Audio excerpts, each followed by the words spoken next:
Right, have you all seen the P900 and P1000 Cool Pics channel video? Absolutely.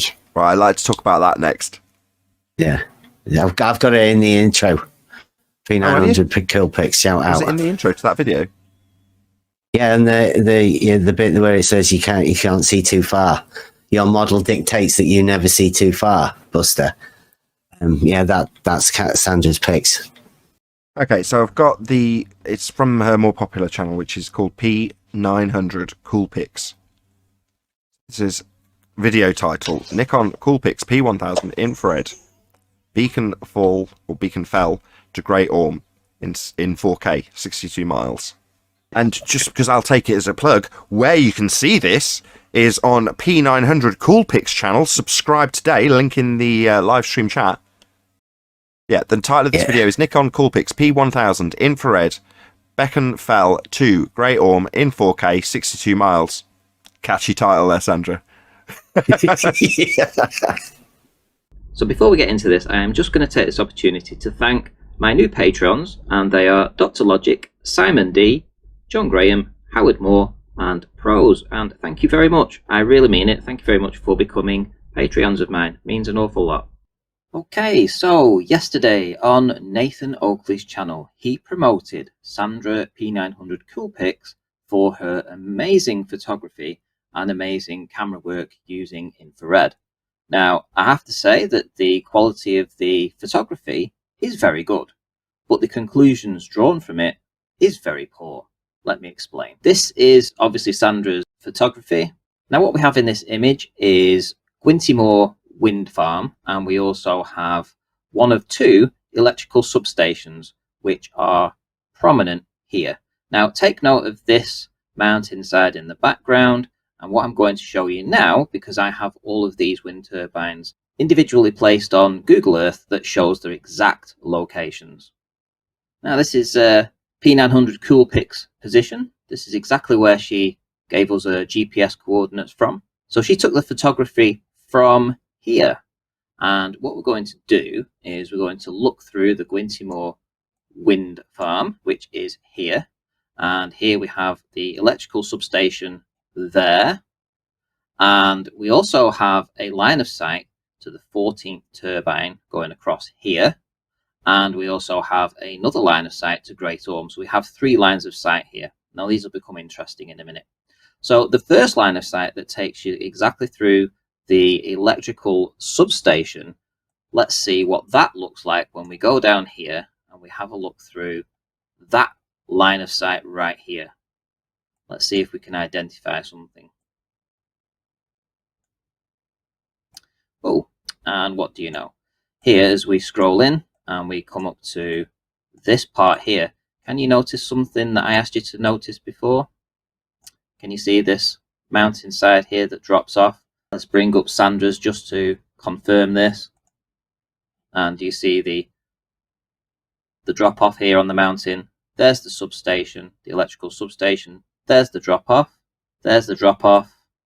And when we scroll out, you'll actually see that it goes directly through the substation, which is here. So that's great confirmation that what we're looking at here is a perfect position for where all these wind farms are and the mountain in the background.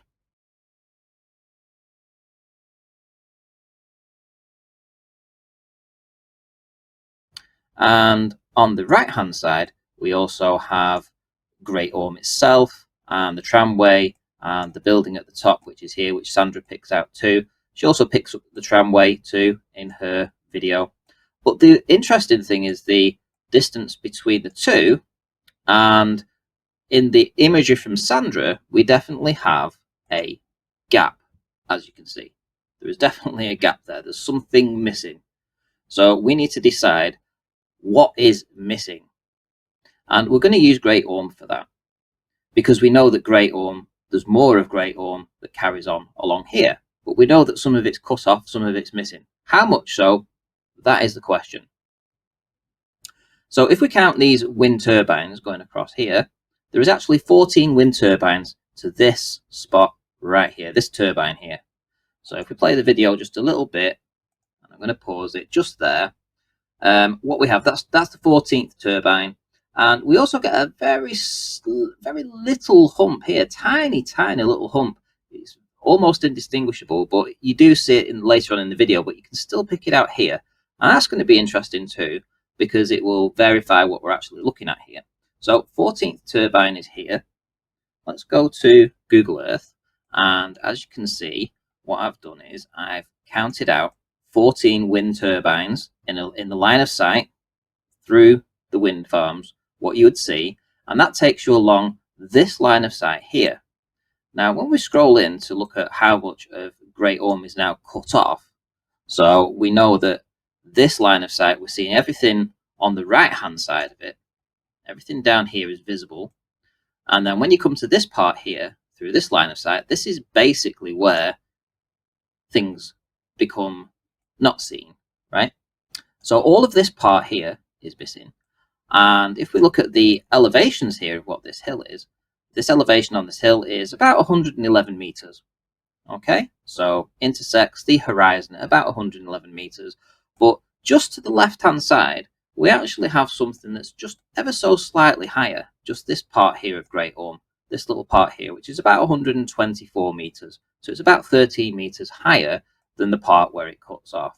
And that's the important part that I told you to focus on before in Sandra's photography, because you do actually see it peeping out.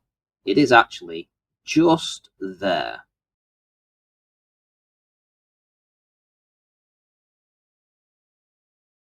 So now that we have an exact position, we have an exact cutoff point, we know that it is at 111 meters right here. Now let's check that with the Earth curve calculator. So in order to work out how much is missing, we need to take some calculations. First, we have a camera height of 711 feet, and we have a distance of 61.7 miles. Now then, Sandra is claiming that the target hidden height is 562 feet. Let's see if that's true. So what we have here is we have 711 feet, we have 61.7 miles, and let's see, geometric hidden without any refraction at all is 562 feet. So we have the calculations correct for what Sandra says. Okay, now let's look at refracted hidden. That's 399 feet. But we know that there's at least 111 meters missing. At least 111 meters. So when we convert meters to feet, we actually see that that would work out to 364 feet. So essentially, we know that 364 feet of Great Orme is missing. And we also know that that is well within the parameters for refracted hidden, which is roughly 399 feet. This is perfect globe Earth proof. Let's go a little bit further in the video and have a look at some of the wind turbines. And pay attention to how the wind turbines are cresting the water. Here we go. Let's have a look over here. Let's have a look at this one here. Oh, she zoomed in. Here we go.